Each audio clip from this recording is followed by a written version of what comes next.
Apakah sobat tahu bahwa dengan perawatan yang tepat, ikan patin bisa tumbuh besar dalam waktu yang relatif singkat?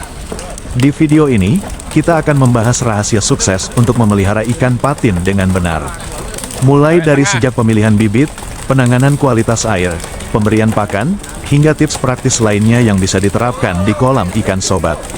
Jadi, pastikan simak video ini hingga akhir, karena kami akan memberikan informasi lengkap dan detail yang bisa membantu untuk menghasilkan hasil panen ikan patin yang maksimal.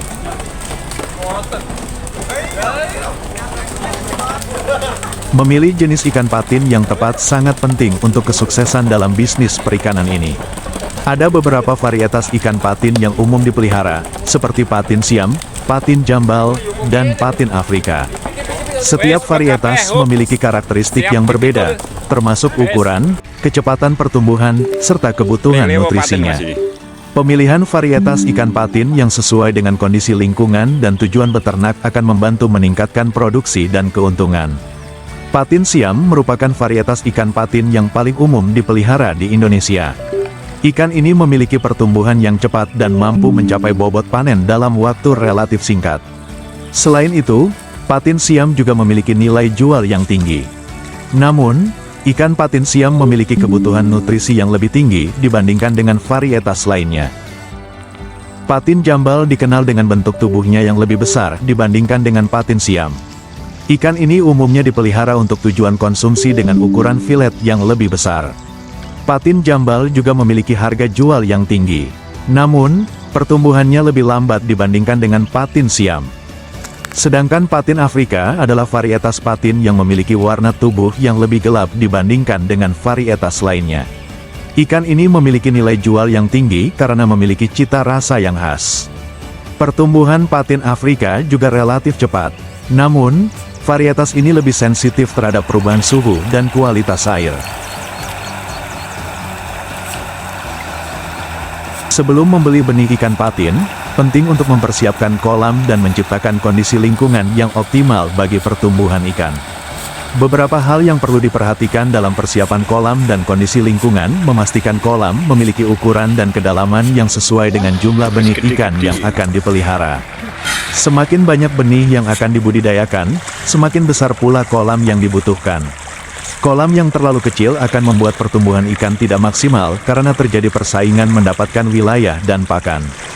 Jika menggunakan kolam lama, bersihkan kolam dari lumpur, kotoran dan rerumputan yang dapat mengganggu pertumbuhan ikan. Untuk kolam baru, pastikan kolam bebas dari bahan kimia, misalnya dari terpal atau semen. Sobat juga perlu melakukan uji kualitas air kolam, termasuk suhu, pH, oksigen terlarut, dan kandungan nutrisi. Pastikan ketersediaan pakan yang cukup untuk memenuhi kebutuhan ikan dalam kolam. Kolam ikan yang baik juga memiliki sistem perpipaan air untuk memudahkan manajemen kolam. Ikan yang baik berasal dari benih yang baik pula. Itulah sebabnya pemilihan benih ikan patin yang berkualitas sangat penting untuk mendapatkan hasil beternak yang maksimal. Benih ikan patin yang berkualitas bisa didapatkan dari penangkaran yang terpercaya dan memiliki rekam jejak yang baik. Hal ini penting mengingat benih dari penangkaran biasanya memiliki ukuran dan berat yang seragam untuk menghindari kanibalisme. Beberapa faktor lain yang perlu diperhatikan dalam pemilihan benih ikan patin adalah dengan memilih benih yang sehat dan aktif, dengan gerakan lincah dan sirip yang utuh. Periksa kulit dan insang ikan untuk memastikan tidak ada tanda-tanda penyakit atau infeksi.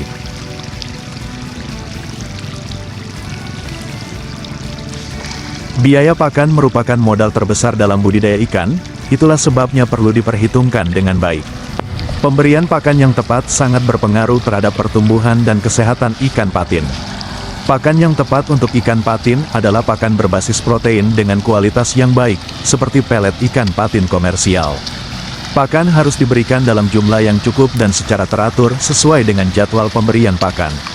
Kita harus memberikan pakan terbaik agar pertumbuhannya maksimal, tetapi harus diimbangi dengan metode pemberian pakan yang benar. Berikan pakan secara teratur dan dalam jumlah yang konsisten, sesuai dengan jadwal pemberian pakan.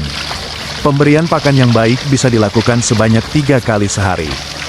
Perlu diperhatikan, jangan memberikan pakan terlalu banyak, cukup 3% dari bobot ikan. Berikan pakan sedikit demi sedikit secara merata agar semua ikan mendapatkan pakan. Pantau kualitas air setelah pemberian pakan, karena jumlah sisa pakan yang terlalu banyak dapat mengganggu kualitas air dan menyebabkan penurunan kualitas air. Manajemen sirkulasi air menjadi bagian tak terpisahkan dalam budidaya ikan patin. Sirkulasi air yang baik akan membantu menjaga kualitas air kolam dan meminimalkan risiko terjadinya penumpukan limbah dan penyakit. Beberapa cara yang dapat dilakukan dalam manajemen sirkulasi air, salah satunya adalah memastikan ketersediaan sumber air yang cukup dan berkualitas untuk mengganti air kolam secara berkala. Penggunaan sistem aerator atau pompa air juga sangat bermanfaat untuk memastikan adanya sirkulasi udara dan oksigen yang cukup di dalam kolam. Jika memungkinkan, sobat bisa memasang alat pengolah air, seperti biofilter atau sistem biofloc, untuk membantu membersihkan air dari limbah ikan. Hal ini juga bisa menghemat biaya pakan, penggantian air dan juga mempercepat masa panen. Ada beberapa tindakan yang dapat dilakukan dalam pengendalian hama dan penyakit ikan patin. Pengendalian hama dan penyakit ikan patin dimulai sejak kita memilih bibit ikan hingga masa-masa menjelang panen. Lakukan karantina terhadap benih ikan yang baru masuk untuk mencegah penyebaran penyakit pada ikan yang ada dalam kolam. Pastikan kebersihan dan kesterilan peralatan dan peralatan yang digunakan dalam pemeliharaan ikan. Jangan lupa juga untuk melakukan pemeriksaan secara rutin kondisi kesehatan ikan dan temukan tanda-tanda penyakit atau infeksi sejak dini. Jika perlu, konsultasikan dengan ahli peternakan ikan atau rekan-rekan pembudidaya yang sudah berpengalaman untuk mendapatkan saran dan pengobatan yang tepat jika terjadi penyakit pada ikan. Pengendalian hama dan penyakit merupakan hal penting dalam upaya memelihara ikan patin secara sukses. Saat ikan patin sudah mencapai ukuran panen, pemanenan harus dilakukan dengan hati-hati untuk memastikan kualitas ikan tetap terjaga. Setelah ikan patin siap dipanen, ikan harus diproses segera, seperti membersihkan, mengepak, dan membekukan jika perlu. Selain itu, ikan juga harus dipasarkan dengan cara yang sesuai, seperti menjual langsung ke konsumen atau melalui jalur distribusi lainnya. Beberapa hal yang perlu diperhatikan dalam pemanenan dan pemasaran ikan patin adalah pemilihan masa panen. Lakukan panen ketika ikan sudah mencapai ukuran dan berat panen yang diinginkan. Waktu yang baik untuk melakukan panen adalah ketika suhu rendah, yaitu ketika pagi hari atau sore hari. Biasanya, banyak orang melakukan panen di pagi hari dan langsung melakukan pemasaran sehingga ikan masih dalam kondisi segar. Semoga informasi yang disajikan dalam video ini memberikan manfaat untuk sobat. Terima kasih dan sampai jumpa lagi di lain kesempatan.